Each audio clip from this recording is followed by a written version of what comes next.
Now just let me hear you if you're ready for President Kamala Harris. Friends, we're here to talk about one thing, tomorrow, and building a better tomorrow for all Americans.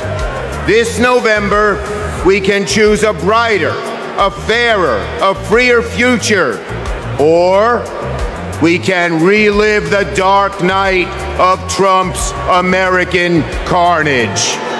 Only one candidate will move America forward, Kamala Harris. Vice President Harris has been the best partner Senate Democrats could ever have asked for.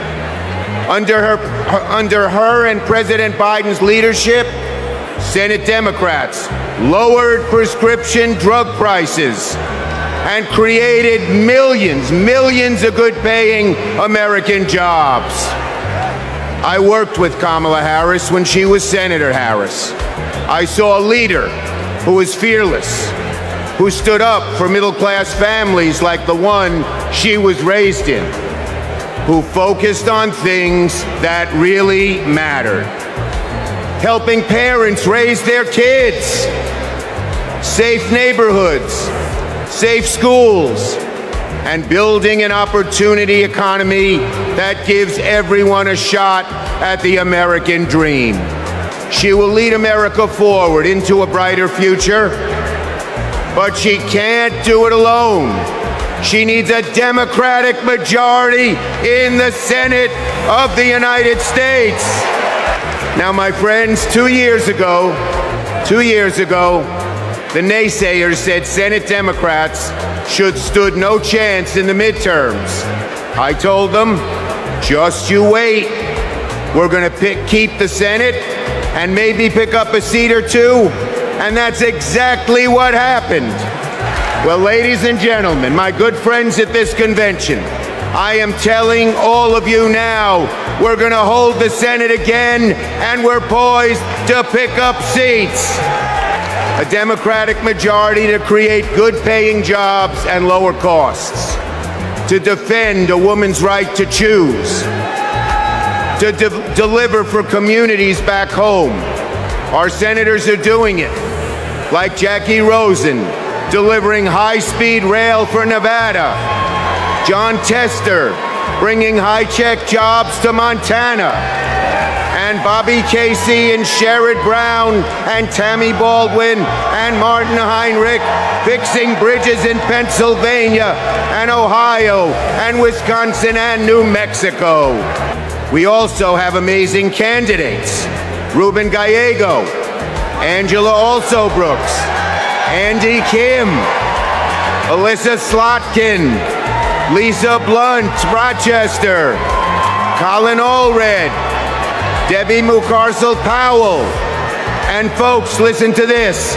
More than half of our candidates are candidates of color. We're making the Senate look like America. Now let's compare that with Senate Republicans.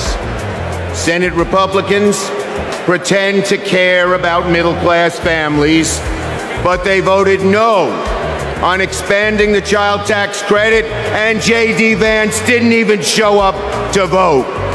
Senate Republicans pretend to care about the border, but they voted no on the strongest border bill in a decade. Republicans tend to care about freedom, but they voted no on a woman's right to choose, no to safeguard IVF, no to birth control. That is just a taste of their extreme agenda. Is that what we want for America? Do we want a Republican Senate that assaults reproductive freedoms? Do we want a Republican Senate that cuts taxes for the rich, rigs the game for big oil and big pharma?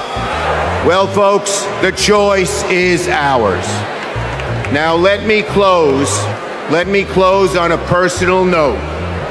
As the highest-ranking Jewish elected official in American history, I want my grandkids and all grandkids to never face discrimination because of who they are. But Donald Trump This is a guy who peddles anti-Semitic stereotypes. He even invited a white supremacist to Mar-a-Lago. And unfortunately, his prejudice goes in all directions. He fuels Islamophobia and issued a Muslim ban as president. Tonight, folks, I am wearing this blue square to stand up to anti-Semitism, to stand up to all hate. Our children, our grandchildren, no matter their race, no matter their creed, their gender or family, deserve better than Donald Trump's American carnage. So, are you ready to make sure Donald Trump never, ever gets near the White House again? So let's elect Kamala Harris, Tim Walz, and a Democratic majority in the Senate and keep the torch of freedom burning bright for generations to come. On to victory in November.